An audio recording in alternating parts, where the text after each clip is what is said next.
Zoe Nakata is here with an update, Executive Director of Wildlife Haven. Good morning. Good morning, Marcy. So tell me more about the condition this little lynx was in when she showed up. She had an eye problem, right? That's correct. Yeah. So she came in very young, orphaned. Should have been with her mom, but unfortunately, locals tell us that the mom was killed by dogs, and that this baby lynx was also attacked by a pack of wild dogs. So she came in, starving. She hadn't had food, and she had this eye injury. So our team did an excellent job. We were able to stabilize her and start that treatment on the eye. And so she's been getting stronger. She's been getting, more comfortable in her environment, more curious, which is all really good signs. But unfortunately, that eye injury has just progressed. Is she losing the eye or blind in the eye or what's going to go on? Do we know? So at this time, we know that there's permanent scarring and there is some cataracts forming. There's still some discussions between are we going to operate to remove the eye or is, ongoing treatment the best option? And we're in conversations with the team at Assiniboine Park Zoo to figure out what's best for her welfare and long-term health. Where'd she so come? that hasn't been determined. Sorry to interject there. Where did she come from, Zoe? Like what part of the province? So Swan River Conservation Area, so north of Brandon. Okay. What's it been like to care for her? I mean, people are seeing the pictures on YouTube, and I mean, she's a little cutie patootie floofball, and anyone that has cats, it's hard not to see a cat as a cat as a cat, right? Look at those paws.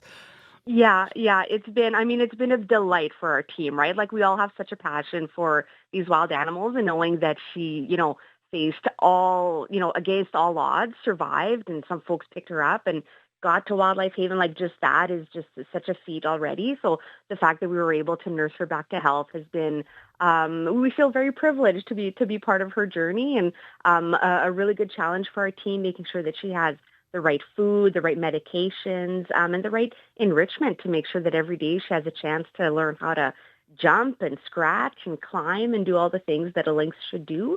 So we feel quite privileged to have been part of her journey. No doubt. There's just a picture that passed. She's sitting on one of those classic sort of scratch pad things. Yeah. How big is she right now? Like how many pounds or physically how big is she?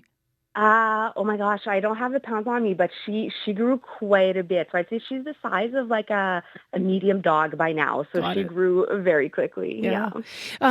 Is it because of the eye and what's going to happen with that permanent injury that you feel the Assiniboine Park Zoo is going to be the best place for her?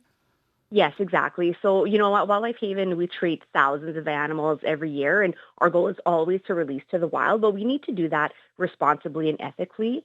So there are some thresholds that we have for each species to know to what degree will the animal have, a good chance at life and survival out in the wild. And with lynx, it was very difficult because there's not a lot of data, but there's a lot of things that we do know. We do know that they're nocturnal hunters. We do know that they use their eyesight for, prey stalking and all these things. And we were able to consult with experts across Canada to make sure that we were, considering the right things. And so with that sight affected, we just can't release her back to the wild and expect her to have a normal wildlife. When's she heading to the zoo and how are you getting her there? Yeah, so it'll be probably sometime next week. We're still in talks with their team. And the really nice thing is that the transfer will be pretty seamless. Wildlife Haven works with the Assiniboine Park Zoo on a regular basis, whether it's with our patients or to consult on cases. So their vet team already knows about her. They've been giving us advice and vice versa for several weeks already.